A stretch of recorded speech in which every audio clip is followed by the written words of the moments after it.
Hey everyone, welcome back to where true crime hits a little different. I can see you guys all flooding the chat coming in on YouTube and TikTok. You guys are already flooded. We got 500 some odd people in here. You guys have got me already over 15,000 likes before we went live, so I appreciate you guys for that. Shout out to everyone who's here early and Mod Squad keeping it real. I appreciate you guys. And let me tell you, today we have an absolutely wild show for you. These are some of the biggest updates we've had in the Diddy case in a while, and pretty much this episode, with the exception of one story, which also is wild, this is all Diddy. This is all Diddy stuff. And we've got some massive developments breaking, literally some of them hours ago, that are just going to help blow this whole thing wide open. Now, for my ride or dies who have been here, you know what time it is. You know, and if you're new here, hit that follow button right now, whether you are on TikTok, whether you're rolling in on Instagram, whether you're watching this in the future, because what we're about to get into today is going to change everything, and this is right where you need to be. I promise you. Everything we thought we knew about these cases, we still know, but now there's just even more complex layers to it. And the things that I've been going through all morning, let's just say you're going to want to be here for this. All right, and TikTok fam, you know I love seeing those likes climbing. You got us over to 15K. Let's see if we can get 50K before I get into the nitty-gritty of the episode that we're doing. Why not, right? It helps push this out to the helps push it out to the For You page. Helps me out tremendously. It's something free that y'all can do, and I love you guys for that. Y'all are pretty amazing. And the YouTube crew, drop those early thoughts in the comments, because you know I read every single one of them, and trust me, we're going to have a lot to discuss today. In Facebook, I know you guys are out there. I appreciate y'all watching there as well. Quick heads up, if you are watching on TikTok and you want to jump over to YouTube for our deeper dives, full breakdowns, and able to see the photos, which is really the biggest reason, feel free to do that. You can get to the link in my bio. My YouTube channel is Just in the Nick of Crime, and you can do that. And for my YouTube family, again, make sure to smash that subscribe button and hit the bell, because these stories are developing fast every day, and you do not want to miss a single update. Now, before we dive into today's absolutely, truly mind-blowing developments, let me tell you about what keeps these investigations coming to you, all right? So, let's get real quick about the holidays and family for a minute. And I'm dropping this link in TikTok right now. Actually, let me do that real quick for you guys, because I've never done this before. Let me try something. Let me try something here. I'm going to drop this one, and it's hard. Give me 1 second here, guys. I've never done this before while we've talked about this, but I'm going to do it today. I'm going to add this here. I'm going to add the soft cover one. All right, there we go. Which is what we're talking about. So for those of y'all on TikTok who want to order in the TikTok shop, it is right there. It comes with free shipping, and I'll sign it and get it out today. And there's even a place at checkout where you can put who you'd like me to dedicate it for. But you know that pit in the stomach when you think about these upcoming gatherings, those awkward questions about empty chairs and changed traditions. Well, I know that feeling because I live it, and that's exactly why I wrote Boundaries. Sorry, it's blocking my mic.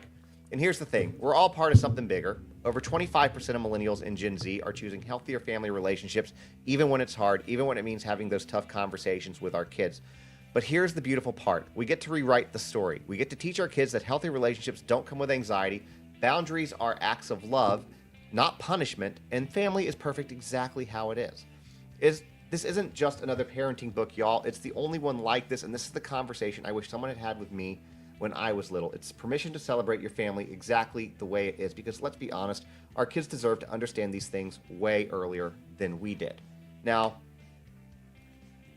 speaking of protecting our kids and teaching our kids things, this book is something that everybody needs. And I say this not only because I wrote it and I need to sell copies of it, I mean, let's just be transparent, but because it's true. Because I cover true crime daily, and one of the most valuable gifts that I've learned is that or things that I've learned is that the most valuable gift we can give our kids is not something that you put under the tree, not something you give them for their birthday. It's teaching our children how to protect themselves, which is why I created Surprises Are Okay, Secrets Are Not.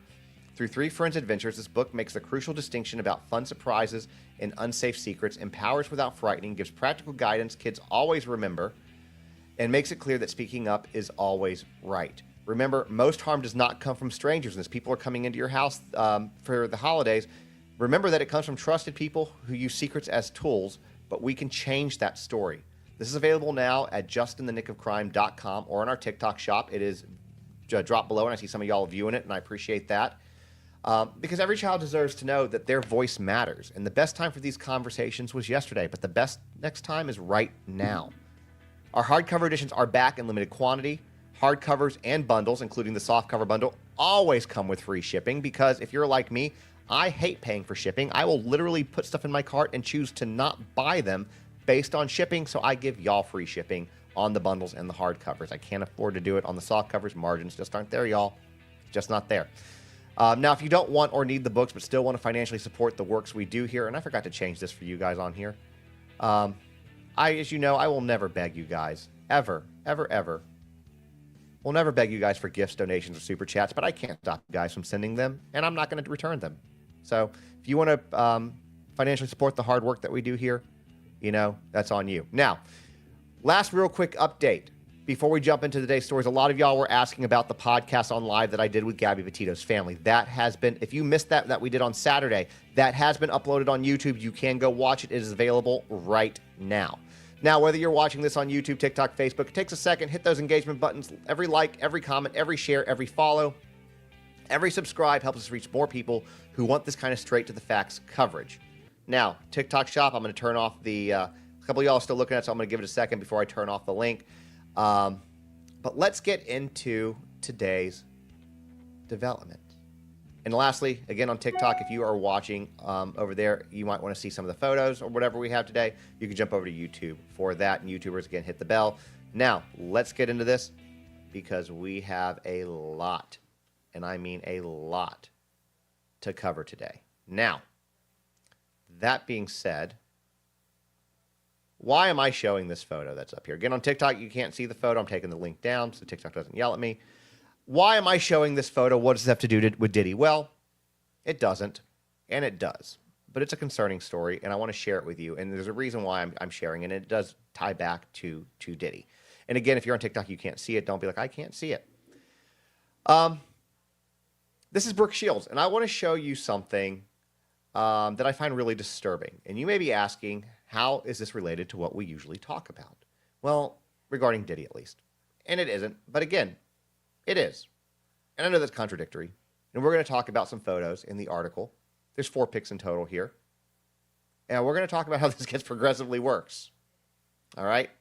So this right here, I'm going to make this bigger for y'all. Let me make this bigger for y'all. This is going to get worse. So this was an article from 1978, when Brook Shields was 13 years old. In fact, you can even see under the picture real small writing, and I'll show you separately. Here, in the black under here, it says, I've lost it. Here we go. 13. It's basically, they call her a 13-year-old. I think it says beauty. I can't tell for sure, but whatever. 13 years old. Brook Shields is right here. All right. Weird. And here's the second page. And I want you to see this. And if you don't see what I see, this is the full page. I'm going to zoom in just a little closer for y'all. Okay. I know that it's kind of, again, this is an old article, but what does that say? This is a 13-year-old girl. Now, first of all, I chose and keep this picture with Woody Allen in here because Woody Allen alone is concerning enough.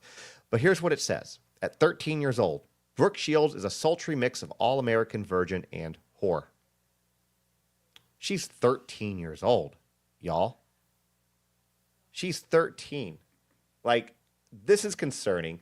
And I'm going to tell you why in a second this is related to what we're doing. But here's what we're talking about here. Not only was this article done when she's 13. Remember how I said that it gets worse? And this next one I'm not going to show you pictures for because I refuse to search for these pictures because I don't want them in my search history. All right? And some of y'all may know this and some of y'all may not know this. But this article when she was 13 was written in 1978, right? 3 years prior in 1975, when she was just 10 years old, 10, she posed for a controversial photo shoot with none other than Playboy magazine. All right? The decision to participate in the shoot was largely driven by her mother, Terry Shields, who was also her manager. Terry Shields was highly involved in shaping Brook's early career and saw this as an opportunity and a way to generate media attention and increase her daughter's visibility in a competitive entertainment industry. Now, at the time, Brook had already worked as a child model and actress. She had appeared in commercials and print ads, and her acting career was beginning to take off. And despite the controversy, the photo shoot was intended to capitalize on the attention Brook had begun to receive in Hollywood. The images published in Playboy were considered artistic and not explicitly sexual, but the decision to feature a nude 10-year-old child in a magazine known for its adult content sparked outrage, as it should. Critics argued that the shoot was exploitive, which I would agree, while others pointed to the role of Brooks' mother in orchestrating the publicity, which she did. The photo shoot was part of a broader pattern of what has been described as the sexualization of young girls in the media, particularly in the 70s and 80s, and the intense pressures placed on child stars to remain in the public eye. In the case of Brook Shields, however, her mother's management decisions, such as the Playboy shoot, were controversial but reflective of a media environment that was often willing to blur boundaries for the sake of publicity. Now, here's what I can say about Brook Shields. Okay, she has had a pretty successful career. And she has publicly expressed discomfort about this photo shoot, acknowledging that it was a decision largely made by her mother. She has discussed the complexities of growing up in the spotlight and the impact that early media portrayals had on her life. And as she's matured, she distanced herself from her early roles and became an advocate for the rights of child actors. But here's the point and why I'm bringing this up before we lead into the Diddy stuff, okay? This is a long-standing issue. In 1975, they chose to do this photo shoot. And what Brooks' mother did was effed up. We know that, right? It is effed up, and what a crappy mom. Now, normally I'll be like, whatever. This is a crappy mom. This is the type of mom, which is why when you go no contact, this book helps explain to your kids why, all right? That's what we're talking about here. But think about all the other people that this had to go through. Editors, photographers, agents, Hugh Hefner himself, etc., the printers, all of these people who allowed a 10-year-old girl to be photographed nude and displayed all over a magazine. Now, I don't know what the laws were in 1975. I was -7 years old. But I don't know how this was legal to do, even by calling it artistic. I don't know how it was legal to do. I really don't. But I think that what it does is it shows a pattern that we're seeing with Diddy, with the abuse of women and children and minors and the over-sexualization and things like that. And that's what we're talking about. And that's why I chose to include this story. I've had this one actually sitting in an open tab, the first article that I showed you, for about 2 weeks. And I was like, you know what? I'm just going to go ahead and add this into it because the story needs awareness, and I think that it fits in, especially with what we're talking about today. So, that being said, let's get into some of these stories. Now, again, if you are on TikTok, you're not going to see the photos we're talking about. That is totally okay. Whatever. But let's talk about this because I just did a video on this. And this, in my opinion, I'm starting off with one of the biggest bombshells of today. All right? One of the biggest bombshells, in my opinion, of today because federal investigators have uncovered a disturbing connection between two of Hollywood's most notorious figures. One of those, obviously, being Sean Diddy Combs. And you already know who the second one is if you see the picture up on YouTube, Harvey Weinstein. So we're going to be diving into the secret federal probe that is revealing how these two power players might have been working from the same playbook or possibly even together. So before we get into the explosive new federal investigation, let's understand why this matters, all right? We're talking about two of entertainment's most powerful men, both now behind bars, both charged with similar crimes, and both potentially connected in ways that are just now coming to light. Now, federal prosecutors who investigated Weinstein for crossing state lines to commit S crimes have now turned their attention to a disturbing parallel. They're specifically looking into potential connections between Weinstein's and Combs' media companies that could amount to additional federal charges for both of them. According to the exclusive sources which spoke to Radar Online, to give you guys the source where you can go find this, what they're finding is a bit chilling. The investigation isn't just about similar patterns, it's about potential direct connections between their operations. So let's break down what investigators are seeing. The power structure, which has both built media empires that gave them unprecedented access. They both used their companies to create environments of fear and silence. They both maintained connections with every major player in entertainment. They both also had a party system. Weinstein was known for his Oscar parties. Diddy had his infamous white parties. Both events attracted A-list celebs and created an air of legitimacy. And then there were protection methods that they both used. They both had extensive use of NDAs, similar intimidation tactics, and built relationships with powerful figures from Oprah to Obama, created networks that made them seem untouchable. What's particularly disturbing is how these men were often photographed together at high-profile events. One insider said that these pictures of Diddy getting cozy with Weinstein will send chills up the spine of all of the victims for both of these people. Then there was the cover-ups. Both of these men used remarkably similar methods to conceal their actions: strategic relationships with power players, media manipulation, legal intimidation, and complex corporate structures. Now, Weinstein is 72 years old now, and he's serving 23 years, but facing new trials. Meanwhile, Diddy sits in Brooklyn's MDC waiting for his May 2025 trial date. Both men have empires that are crumbling or have crumbled, and they're revealing decades of alleged abuse. Now, what makes this federal probe so significant is that it's not just about the individual crimes, it's about potentially exposing a systemic playbook used by powerful figures in entertainment. Peter Laffin, who's an expert, quoted in the investigation, has pointed out how both men formed strategic relationships specifically to conceal nefarious behavior.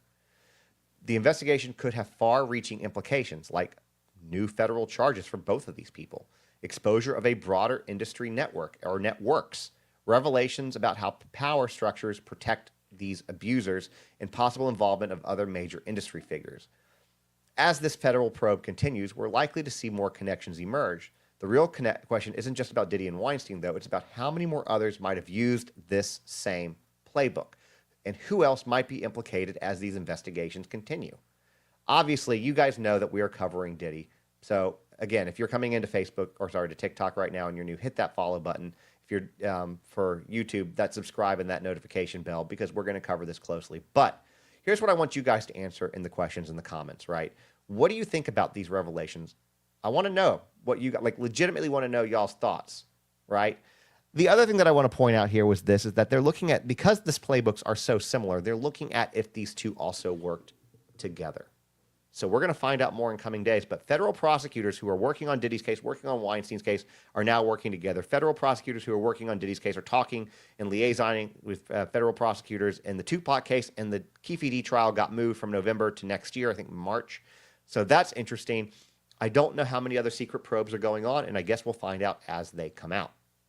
Now, let's go, before we get into something a little bit heavier, let's go to something that's a little bit lighter. All right, I'm going to talk about, and then we're talking about Kim Porter, Diddy, and J-Lo. Now, let's say you're in a situation, right, and your ex is just doing the most on social media with someone new. A lot of people have been in that situation. You break up, somebody's trying to make you feel guilty, feel jealous, whatever. They go out there, put their lives that they're living out there, right? So they go out on social media, they're putting everything they're doing with this new person, making it all look like, whatever. Like, this is, now I'm over you, I don't care. But at the same time, while all this is going on with somebody new, they're still blowing up your phone every single day. Well, imagine that person is Diddy in the new relationship with Jennifer Lopez. And this isn't just some random story. This is a real admission that just exposed one of the biggest celebrity relationship scams of all time. And the wildest part, his ex, Kim Porter, knew exactly what game he was playing from day one. Now, let me break down how one of the most powerful men in music got completely outplayed at his own game. Picture this. You meet someone who's completely unbothered by your status. Someone cool, calm, collected. And you're somebody who's used to everyone kissing your butt, hyping you up. But this new person, they're just cool, too cool. And that's exactly what drove Diddy crazy about Kim. What attracted, you know what, let me just not jump ahead here. I'm going to take you back to when Diddy first saw Kim. He literally said she was, quote, smooth like ice, end quote. And this man who had everything was obsessed with how she kept her composure. In fact, his exact words to Essence magazine was, "I wish I had a girl like that." But this is where it gets a little wild, because the same thing that made him fall for her was the same thing that started driving him insane. Why? Because Diddy admitted, and I quote, "I'm used to applause when I walk into the room." So what does the man with unlimited power and resources do when he can't control somebody? Well, if it's not intimidation, substances, manipulation, etc., he chose to date Jennifer Lopez. And not just dates her, he literally admitted that he did this to make Kim jealous. Let that sink in. He started dating one of the biggest stars in the world as her career was taking off and she was becoming massive. Had their relationship plastered all over every magazine, every entertainment story, everything, and created a whole media circus, all because Kim Porter wouldn't gas up his ego enough. But while everyone was focused on Diddy and J-Lo's red carpet moments, Kim was playing chess in like 4D. Now listen to what she said. She said, quote, "That relationship wasn't real. The world just saw bright lights in the camera, but I knew what was really going on. He was still in love with me." And y'all, she had the receipts to prove it. Diddy was calling her every single day while trying to do photo ops with J-Lo, while he was trying to make headlines, while he was trying to prove a point. This goes to show that this isn't just like Diddy being dramatic. This shows a masterclass in power dynamics, manipulation tactics, emotional intelligence, and most importantly, saying true to yourself, on Kim Porter's part at least. But think about it. While Diddy was trying to make Kim jealous with J-Lo, literally one of the most famous women in the world, Kim was just focusing on her kids, staying in her lane, knowing her worth, and watching his whole plan crumble and enjoying that. And guess what happened? Exactly what Kim said would happen. When the camera stopped rolling, when the publicity stunt was over, he'll be back. And that's what happened in 2003 when he came back and reconciled his differences with her. Now, looking back, especially after Kim's tragic passing in 2018, this story hits a little different because while everyone was focused on the Diddy and J-Lo headlines, the real story was about a woman who refused to play games, saw through his manipulation, maintained her dignity, and let the truth reveal itself. Kim Porter was one class act, y'all. And with all the recent allegations about Diddy coming to light, this story shows up something crucial. Sometimes the biggest red flag isn't what somebody does with their new relationship, it's why they're doing it. Right? Think about this next time you see someone doing the most on social media with their new person, like Kim Porter showed us. Sometimes the most powerful move, y'all, is staying quiet and letting time reveal the truth. Now, this next one's a pretty big headline. This is actually, I didn't have the right picture here. Hold on. Did I put the wrong picture in? All right, well, I don't have a picture then. Ignore this. All right, we're going to take this down for the moment. Where did it go? Yeah, I didn't put it in there. Oh, well. This is a big one. This involves Donald Trump and Diddy. Well, Donald Trump Jr. and Diddy, at least. And this is a bombshell. This happened a couple hours ago, right? Basically, the drama around P. Diddy's infamous freak-offs are just getting wild because Donald Trump Jr. has entered the chat in a major way. Now, let's talk about where it gets a little spicy, okay? Because DTJ just dropped a massive statement basically saying his dad's administration is going to go all in on this if they get back to the White House, or when they get back to the White House, I should say. And he's demanding, and I quote, the whole list of who was there. And why? Because according to him, quote, sunlight is the best disinfectant, end quote. Now, hold on to your seats because we've got an eyewitness who has stepped into the spotlight, Tena Wallace, and what she's been saying about these freak-off parties is absolutely mind-blowing. We're talking about a 2018 party where she claims she saw something that made her do a double take, something that made her think, wait, are those? But then realized what she was actually seeing was way more concerning. Now, we'll do a deeper dive into those details here in a moment in today's show. But first, and I got to point this out, we have all been down this road before, right? Remember the Epstein list? Yeah, that list. We're still waiting on those still documents years later. Lists that were promised to be revealed to us that still aren't. Whatever. So while everyone's getting hyped up about these potential revelations, maybe don't hold your breath just yet. But the real question here is, why are these A-list Hollywood parties suddenly becoming the center of federal investigation? What's really going on behind those closed doors? And who is going to be exposed when the dust settles and all is said and done? But remember that these are all just allegations right now. Nothing's been proven in court. This is so I don't get sued, y'all. And everyone's innocent until proven guilty. But man, the way this story is developing, you are definitely going to want to stay tuned to it. And I want to know what you think about all this. I want to know what you think about the Epstein list, about Donald Trump Jr. getting involved, about the potential of Diddy's list getting exposed. Drop your thoughts in the comments, right? And if you're not already, again, follow on. I'm doing this for the TikTok people coming in because we're following this one, and you want to make sure that you don't miss any of these news updates because they're huge. Now, that being said, let's get into the story that I kind of alluded to a second ago. And what we're learning paints an even more disturbing picture in the Diddy saga around these infamous Miami gatherings, more than what we already know. Now, let me take you to 2018. Set the scene for y'all. It's 7 a.m. in Miami. Most people are just waking up, if they're even waking up at that point in time. I sleep a little bit later.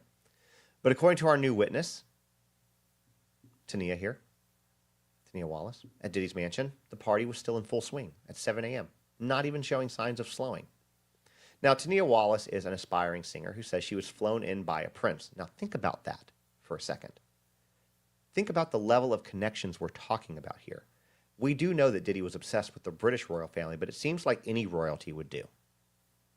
Now, what makes Wallace's account so significant is how it lines up with what federal investigators have been claiming. Remember, these aren't just wild parties we're talking about. These are events that are now at the center of federal racketeering and trafficking charges. Wallace describes arriving at what she calls a freak-off in progress. She says she saw people swimming naked in a pool, others having breakfast in the nude, drinks flowing, all before most people have gotten their morning coffee. But it's what happened inside that has caught investigators' attention. According to Wallace, once she entered the mansion, at Diddy's direct insistence, mind you, she witnessed multiple people who appeared to be under the influence of stuff. Keeping the social media safe, y'all. She claims that she recognized several music industry figures, though she's keeping those names private for now. The crucial detail here is she specifically notes that many attendees seemed, quote, intoxicated or high off something. Well, one of the things at least. This is where the story intersects with the federal case. Prosecutors are alleging these parties weren't just about entertainment. They were claiming that they were part of a larger operation involving substances and coercion, and Wallace's description of the party appearing intoxicated and the party's timing aligns with patterns described in the federal indictment. What makes this account particularly valuable to investigators is the timing, though. Wallace says phones were confiscated at the doors, a detail that matches other witnesses' accounts. It also suggests a level of organization and security that prosecutors are very interested in. All right? Now, here's the other part of it, is what she saw outside of the substances. She saw people that first, like I said, she did a double take. It was little people. She wasn't sure if they were little people or she used the former terms that starts with the letter M for them, or if they were children or minors. And it appears to be maybe both, or maybe just minors, that were intoxicated in the way that they were dressed, which is apparently like Harajuku Barbies. Inappropriately, red lipstick, bright red lipstick, trying to look, quote unquote, sexy. Children, y'all, kids, young people. These are the same allegations we keep hearing over and over and over from other witnesses. And I'm going to tell you right now, I can't wait to see what the next drop is from Tony Busby, because now we are over a week out, more than that, a week and a half out since he last did any type of drops. Somebody in the chat just asked, why don't people name names? I'm going to answer that real quick, okay? I'm going to answer that question real quick for you. People don't name names for two reasons. One is they don't want to get sued. They don't want to get implicated, especially if there's no evidence against them, especially in a federal investigation. People don't name names in the civil lawsuits because civil lawsuits, in this case specifically, are about money. They want to get paid out. And if they name the names, then they're not going to get paid out for other people named. That's why. Now, the thing, too, is the thing also with the federal side of it is they're not going to name names at this point in time, solely for the fact that they are still building their case, and the feds keep everything pretty hush-hush. Right? Now, we know that Diddy is in custody, right? We know that investigators are hearing more about these, and they're asking, was this an isolated incident or part of a pattern? Well, based on what we just talked about with Harvey Weinstein, sounds like more of a pattern. And Tena Wallace's testimony suggests that these weren't spontaneous gatherings, but highly organized events with specific security measures in place. And with witnesses like Wallace coming forward, that May 2025 trial is shaping up to be one of the most significant cases we've ever seen in the entertainment industry. What this case is really starting to highlight is how wealth and influence can potentially create environments where oversight is minimal and accountability is hard to establish. It's a reminder of why having multiple witnesses and corroborating evidence is so crucial in building these types of complex federal cases. Now, let's switch gears real quick and talk about what's going on in Diddy's prison. Oh, I shouldn't laugh about it. I shouldn't. It's not funny. It's not funny, y'all. It's not. But what we're learning about Diddy's current detention situation is shocking enough. But now there's a few additional details that are absolutely wild when you connect the dots, and you're not going to believe what I'm about to tell you. So let me just give you guys a gentle reminder. Okay, I'm going to start with this. Let's give you guys a gentle reminder that the federal authorities, when they raided Diddy's house, found these. Again, if you're on TikTok, you can't see the pictures. You got to jump over to YouTube. I'm sorry. All right, they found these. And they seized these 1,000 bottles of baby oil from Diddy's properties during those raids. Keep in mind that number because this is where it gets interesting. Because now we know that Diddy is being held at 4 North Unit of Brooklyn's Metropolitan Detention Center, where former mob enforcer, this is the guy who actually reached out to today and spoke to today, Gene Burell, dropped this bomb. Now, real quick, I'm trying to get Gene to come on and chat with us, although he said that he only does interviews if he gets paid for them, and I don't pay for interviews. So I offered him the exposure of my platform and great promotion, and we'll see what he says. I don't feel overly whatever. Because I would love to hear his insights, because he was housed at this facility as well, and he is a former mob enforcer, and would love to hear not only his story, but what he learned about being inside there. But what he has shared is basically he dropped a bomb for us, which is that the facility, you ready, guys?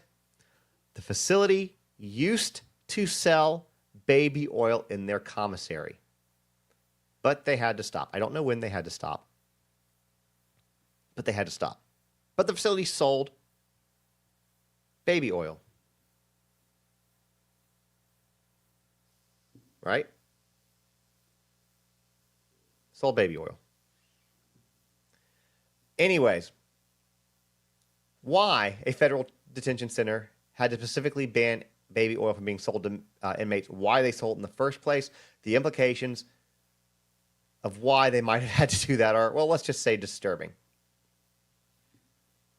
But this is where things take an even stranger turn, guys. Because this supposedly high security unit, right? High security where Diddy is. It's got more amenities than some college dorms. We're talking air hockey tables, tablets for watching movies and TV shows, video games, ping pong. They've even got a gym, private gym for these people. These inmates have access to board games, card games, and get this, they can spend their days playing video games on tablets. And if you know the right guard and can do the right thing, you can stay up all night watching TV. Not exactly what you picture when you think of federal detention, right? And this isn't some obscure facility. Guys, the president of Honduras was housed here. R. Kelly did time here. Now it's got both Diddy and Sam Bankman-Fried, the crypto billionaire who allegedly stole billions from customers. This is supposed to be where they send high-profile inmates who need extra security. But from what we're hearing, it sounds more like a poorly supervised summer camp. And it gets worse because according to Burell, this same facility has brace yourselves, guys, for this next part. Brace yourselves. All right? Brace yourselves. Because this same facility apparently has grates in the rooms with small holes where inmates can lay down and spy on the floor below them. And guess what's housed, or who's housed, on the floor below them? Female inmates. So a former gang member, G-Lock, claims that some female inmates even have no issue participating. There is no shyness. There is no shame. They will deliberately expose themselves, is how we'll leave it, to the male inmates above. Burell even went so far that if Diddy really wanted to arrange a freak off in prison or in jail, that it probably wouldn't be overly difficult for him to be able to do so, although he did point out that these women would be very different from the women that Diddy was used to and described them as quote-unquote gross. All right? Now, the daily schedule. Let's talk about what's going on there real quick. Well, there barely is one. While they're supposed to wake up early, former inmates say with the right guard, like I said earlier, you can stay up all night watching TV. They get about 300 minutes of phone time per month, which equates to about 10 minutes a day, but that's about the only restriction that seems to be enforced. The beds, that's not so great. They're only about a foot apart, like a dormitory. They're free to move around. Pretty much free reign of the unit as much as they please. So let's put this all together. Guys, we have a facility that had to ban baby oil from its... Sorry, shouldn't laugh. I shouldn't laugh, y'all. But we had a facility that had to ban baby oil from its commissary, has built-in peepholes between floors, offers entertainment amenities like it's a resort. Maybe not quite that good, but, whatever. The resorty as you're going to get in Club Fed. And now houses a man who allegedly had enough baby oil stockpiled to fill a small store. You can't really make this stuff up, right? And the most bizarre part, while other units in the facility deal with what one former inmate has described as nonstop cutting and stabbing and fighting, the 4 North unit is like its own little world. It's supposedly for protection, but seems like it's more preferential treatment. These high-profile inmates are literally playing air hockey while other parts of the prison are in chaos. While Diddy has pled not guilty and his team is fighting, and I got to bring this up, for a $50 million bail package for the 4th time, these revelations about the facility are a bit mind-blowing.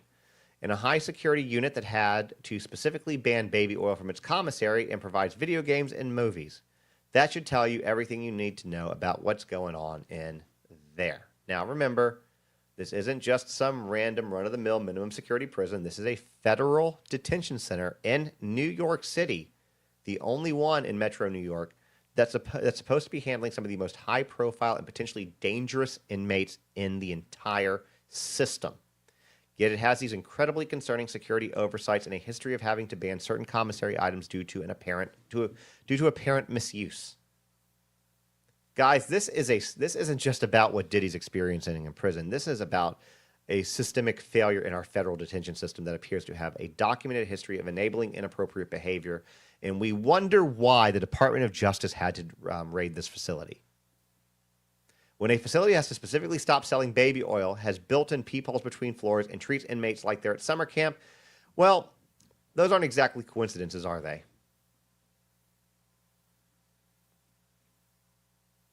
Now, I know that this is a little bit shorter than we usually do, but that's where we're going to end today's deep dive. Now, if you came in late or you're watching on TikTok, remember you can catch the full unedited version of these breakdowns of all these cases over on YouTube at Just the Nick of Crime, which you can get to by going through my link in my bio. That goes there right now. Will take you directly to my YouTube page. And I also want to take a second to thank. I'm going to give you guys applause for this. You can't hear it on TikTok, but I applause to you guys too. But I want to take a moment to thank this incredible community, y'all. The level of discussion in our comments, the way you engage with all these complex topics while remaining respectful to each other, it proves that we can have meaningful conversations about difficult subjects. And real talk, watching how this story is developing, we're likely going to see some major updates in the coming days and the coming weeks. So make sure you're subscribed or you follow. Make sure that notifications are turned on so you don't miss them, because you don't want to miss these updates. You don't want to miss the analysis as we go in. The analysis that we do on these case breaks. Now, quick shout out to my mod squad for keeping our chat focused and respectful, and to everyone who's engaged, sharing your thoughts, and helped break down these developments. You're what makes this community special. Drop your thoughts below on today's revelations, and I will catch you guys on the next one. Stay compassionate, stay informed, and remember, the truth always comes to light. Peace out, everyone. I will see y'all